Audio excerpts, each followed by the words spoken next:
So it's my pleasure tonight to introduce our speaker, Susan McMahon. So Susan is the executive director at the Landmark Trust USA. And the Landmark Trust is the organization which looks after Naulakha, Rudyard Kipling's house in Vermont, which some of us have had the privilege of visiting and even staying in. Susan herself has a background in community development, historic preservation, and land use.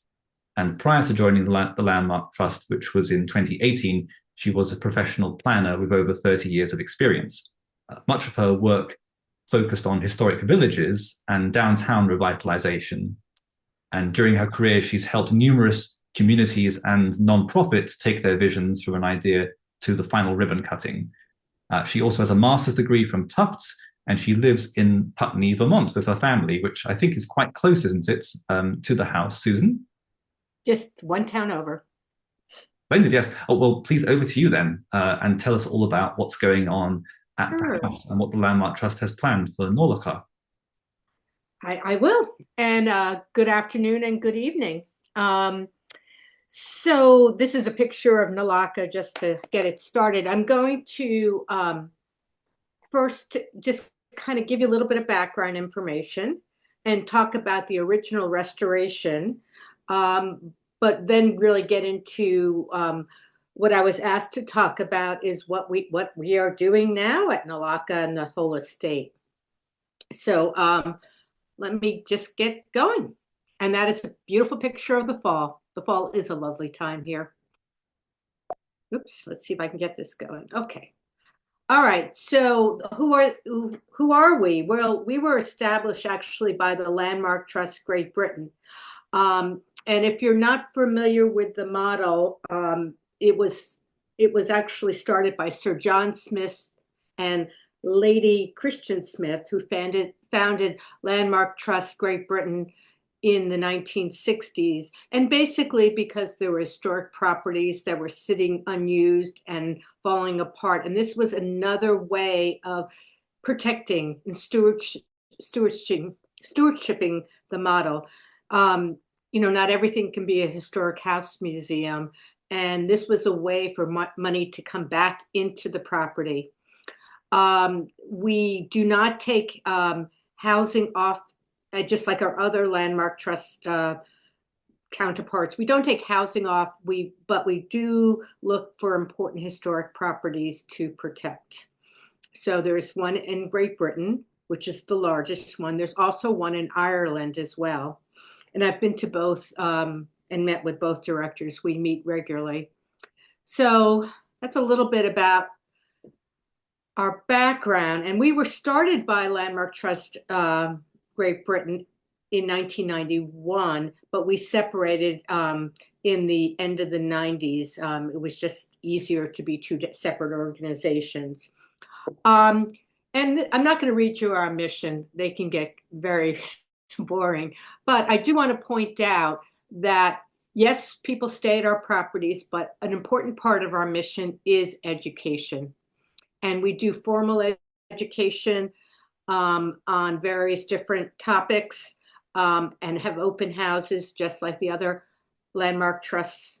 But we also, and just like the other Landmark Trusts, we show a booklet in the properties of the historic preservation work, like what it looked like before and after and during, as well as the history of the property. And what you're seeing here is the Kipling carriage house, which is next to Naulakha. So how are we funded? We're funded from overnight rentals, and that probably funds most of our work to do overhead and maintenance.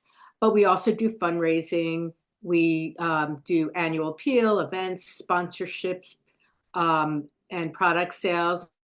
But for large campaigns, such as the one I'm about to talk to about, we do a campaign for grants and other large donations. So,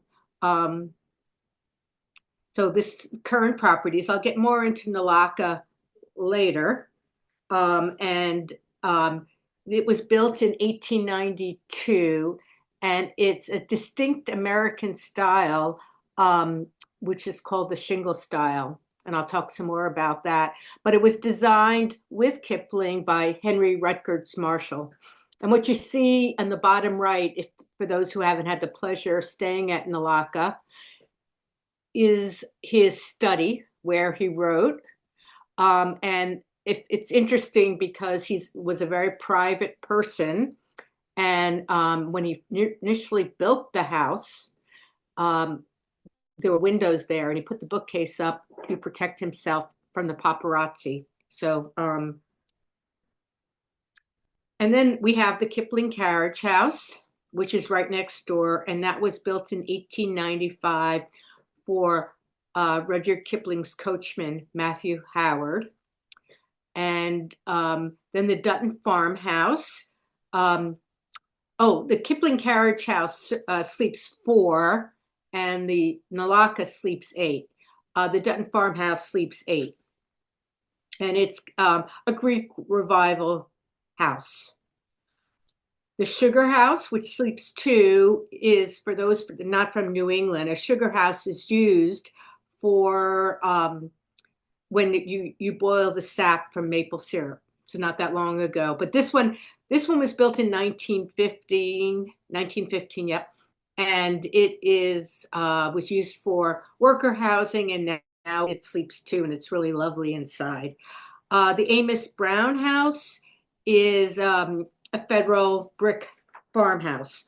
So, and lastly, we basically have places that you can stay, but because of the work that we did on Naulakha, the family that owned it donated to us a 571-acre farm called Scott Farm. And 2 of our properties are on the farm, the Sugar House and the Dutton Farmhouse. But if you can see, there's a barn all the way towards the back. That's where the film Cider House Rules was filmed, if people are familiar with that movie. And we do 130 varieties of heirloom apples. And we also do hard and sweet cider, as well as other stone fruits. So it's a very active farm, and it's a business of ours, which is different. We're the stockholders of the business. But enough about that. So really why you tuned in today was to learn about Naulakha and what we're planning to do with it. So it was built in 1892. He purchased the land while he was on honeymoon with his wife. They planned to make it their final, their longtime home, and but he only unfortunately lived there for 4 years, as some of the Kipling Society members are well aware of. But he did write the Jungle Book there. He left because of some family interactions. If you want to ask during the question and answer, we can get into that discussion. But our understanding he was coming back, but his daughter Josephine died, and he couldn't go back. He called her his little American, and he just couldn't go back to the house. So he only lived in there from 1892 to 1896. It was on the market for a while. I believe in 1905, his friends, the Mary Cabot and the Holbrook family, bought the property and had it until Landmark Trust purchased it in 1991, and we restored it and opened it in 1992, 1993.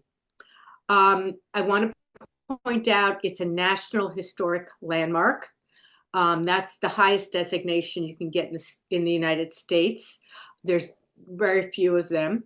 And it became a landmark mostly because of Rudyard Kipling, but also the style of the house. As you can see, it sort of looks like a houseboat, or and they like to say an Indian houseboat.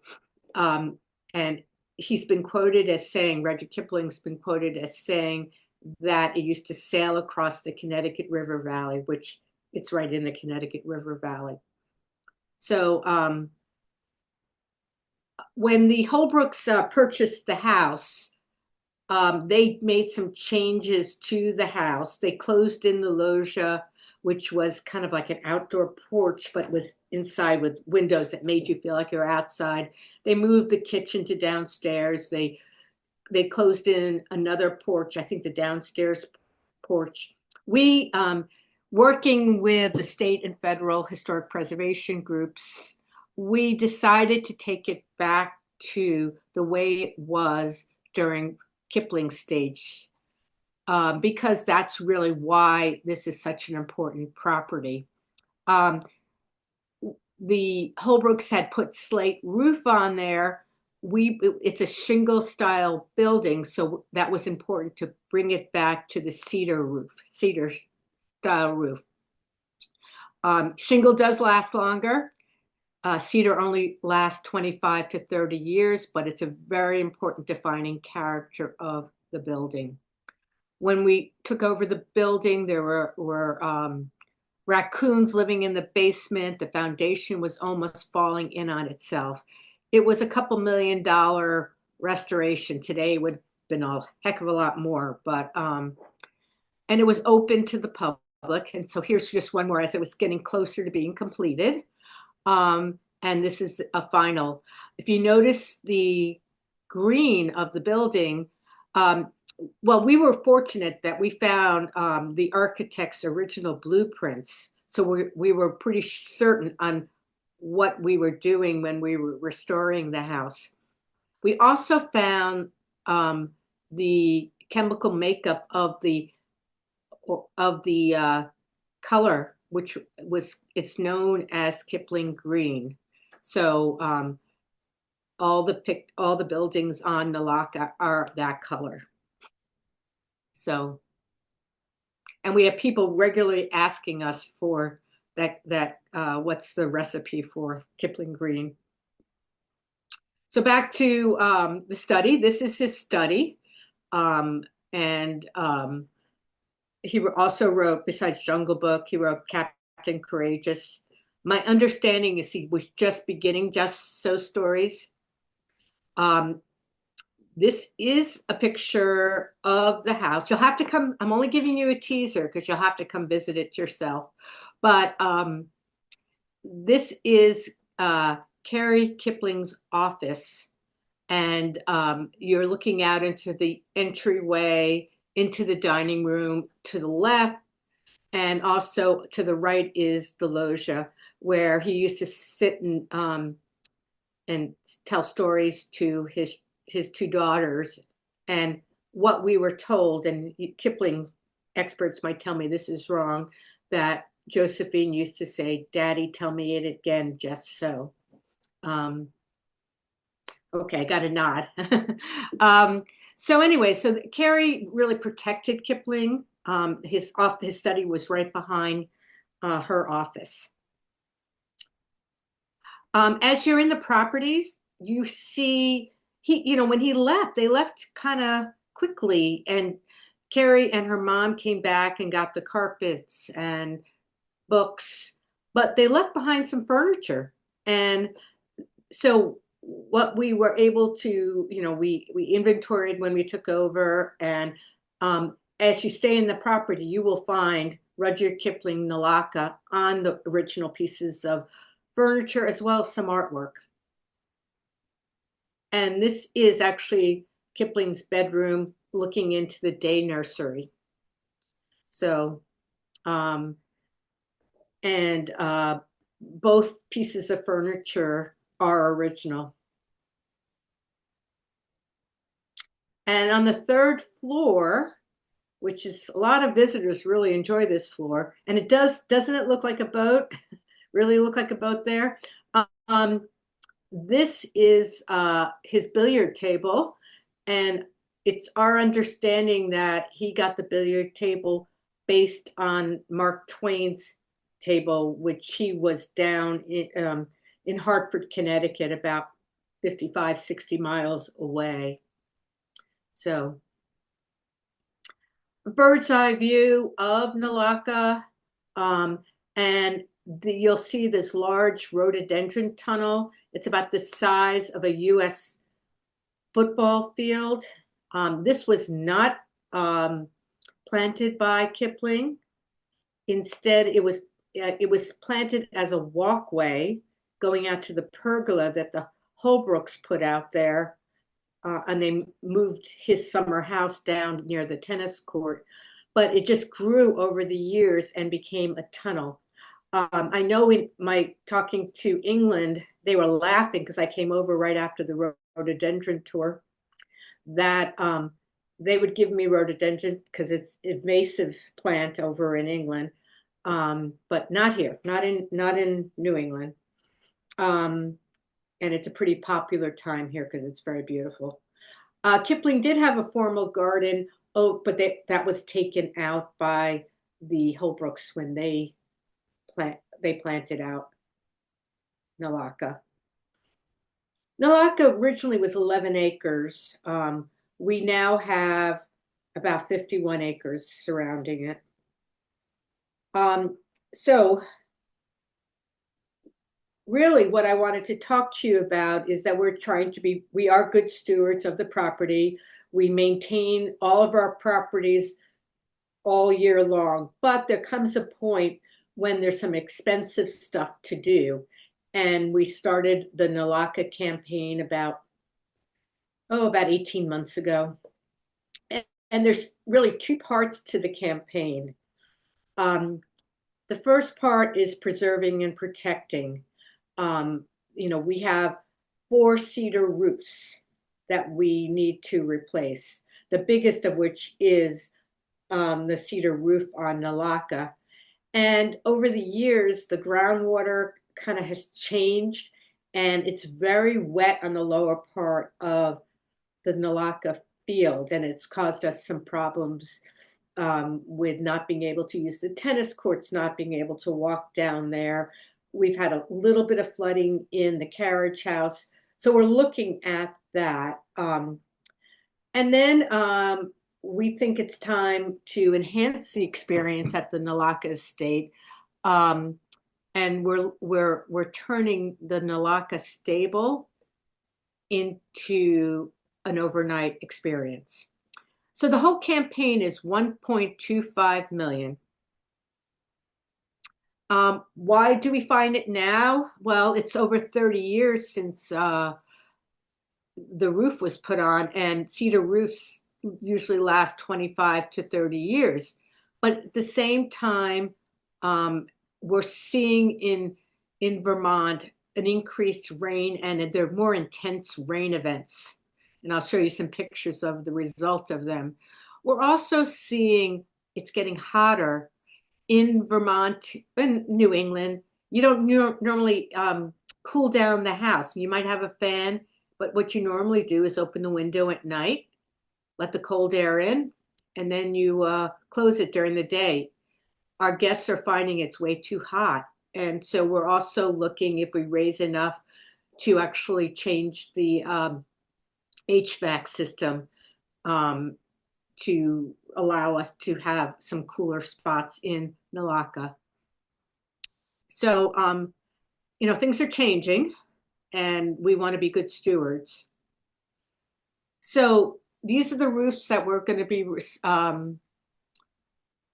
replacing in kind. So when I say in kind, they're going to be cedar, and we are working with an architect to design the specs to make sure that even though we had them from the 30 years ago, we want to take a look. We also want to make sure that with more intense rain events that we make sure we're putting the right thing underneath it so that we can protect the roof. And so that's Naulakha. As you can see, it's not failing yet, but we don't want to wait for it to fail. On the top right-hand side, there's a small building. You can see it's the ice house, and right now we use it as a garden shed. And it's got the cedar shingles are falling off a little bit in some spots, but mostly you have a lot of moss grow on it. And so we want to take that off and put in new shingles and be careful that we don't go back to having moss growing on it. Um, on the bottom right, you'll see what is known as Kipling's summer cottage or yeah, summer house. It's just a gazebo. It was up where the pergola, which is on the left-hand side, was, but the Holbrooks moved it down. We want to replace the roof of the gazebo and also give it some love. It needs a little bit of a paint job and some shingles replaced. On the left is the pergola. There's two roofs, and that is in need of replacement as well. So that's what's going on with the roofs. I'll give you the timeline in a little bit. So this is just showing the intense rainstorms we're having. It's really hard to show that, but we did take a picture of that drain. Just water was coming out really fast. The tennis court on your right-hand side is we've been told is the first clay tennis court in Vermont. Really hard to use on a regular basis. It doesn't get dry till well into late June, and it's just not very usable. And then because it's wet, we get weeds growing on it, so we want to bring it back.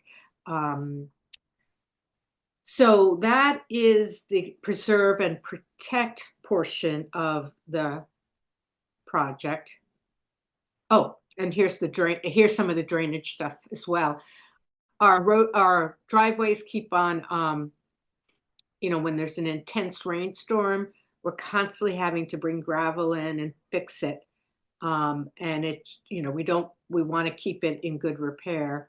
And I know there were some stone walls that were done for retaining walls closer to Naulakha. I think this is over by the former pool that the Holbrooks put in. But we're going to have to replace the drainage, and with that, we're going to repoint or replace some parts of the stone walls. Okay. So the second part is we decided, since we were going to be, putting some attention to Naulakha, that we had been talking about for years, making the Naulakha stable into an overnight rental.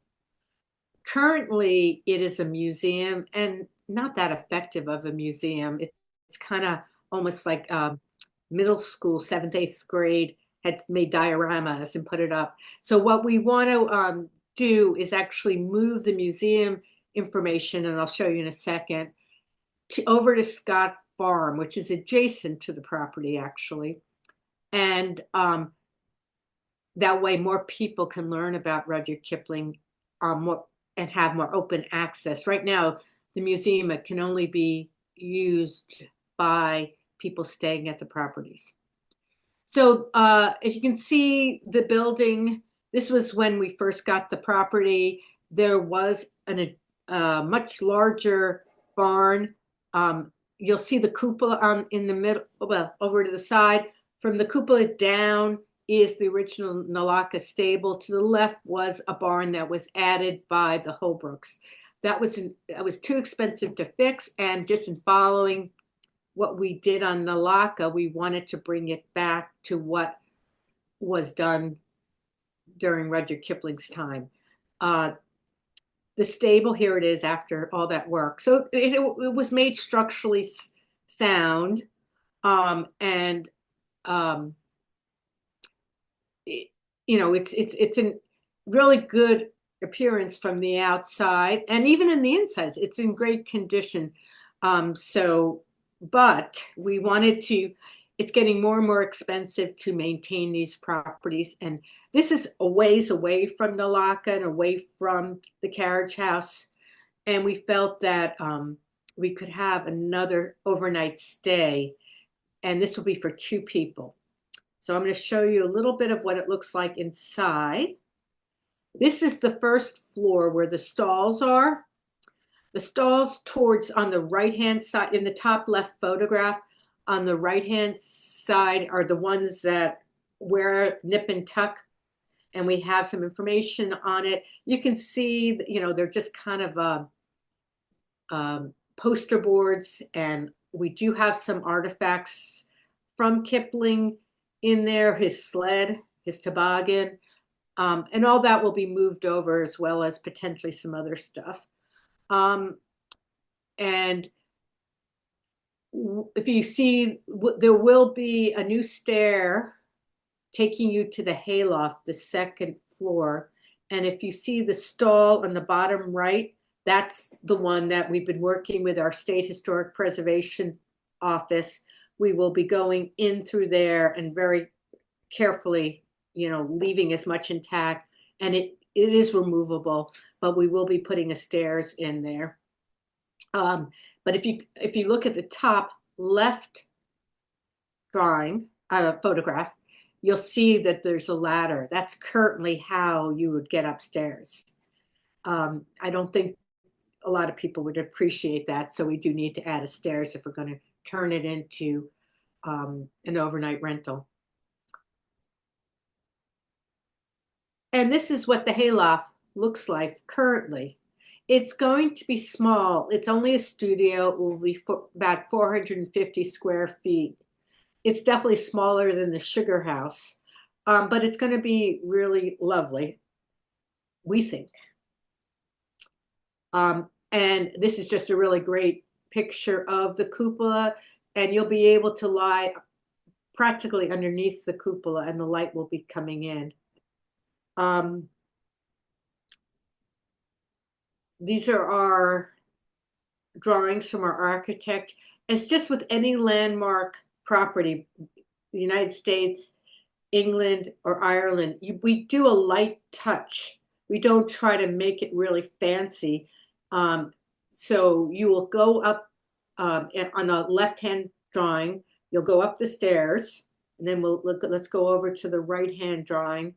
You'll see you'll come in through kind of a door with an airlock, and there'll be a mud room, a bathroom, and then the bedroom. It's a studio, so the bedroom will be to the left. That's what our latest thinking, and a kitchenette, and a living area. Very simple, but we think it's going to be very, very lovely. One thing I want to go back and show you is, you see on the top over the barn door, there's two smaller doors. We're putting a little safety thing going across, and you'll be able to open the doors and let air in, and it will be, we think it'll be lovely. And notice the cupola. We recently got a new logo, and it's a nod to the cupola. On the left-hand side, you can see our new logo.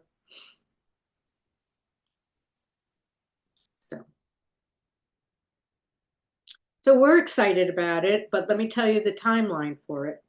It's actually coming up pretty quick. So right now we're working on permitting of the Naulakha stable. We're really close to being done with permitting. And we were hoping to begin construction late April, May, but it looks like June.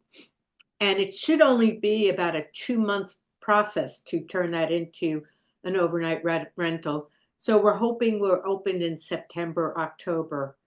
As part of the construction, we're opening up tours to local schools, timber framers, historic preservations, to see the work we're doing on it. It's also a good example how you can reuse a barn. I don't know if it's like this in other parts, but we lose a lot of barns in the state of Vermont, and we want to give this as an example on how you can do an adaptive reuse. The climate resiliency efforts, which includes the roofs and the drainage, are currently in the design phase. So we've hired an architect to do the roof specs, an engineer and a hydrologist to work on the drainage, and an archaeologist to make sure we're not doing anything where there's some important information. Um, and so we hope to be done with that this summer, the design phase, um, go through all the reviews, um, and have it out to bid in November of 2025. And we hope to have the work done in April and March of 2026. That tends to be a very slow time for us, so it's a good time for us to close down the property. We wouldn't keep it open while construction's going on. So we're very excited. It's with new property and being good stewards of Naulakha. Um, so we, as I mentioned at the beginning, it's a $1.25 million campaign. We've raised 82% of it to date. We were in the private phase, in the grant writing phase, and we've gotten some really good donations from private large donors, as well as we were fortunate to apply for the Save America Treasures grant, which is only available if you're a National Historic Landmark in recognition of Kipling. So we got a very large grant, and we're very pleased to have that funding. We also have gotten some other funding for the stable and for the roof. So we still have some other grants out there, probably between 100 and 150,000. So we're really getting close. And we now are in the public phase and are sending out letters and doing events to finish our last amount. And very exciting. And we're really pleased. We started our campaign last April, and it's already this April, and we're almost there. So we're pretty pleased with this.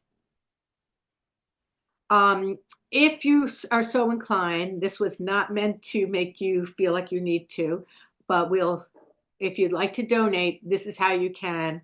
There's a QR code, that funny looking thing.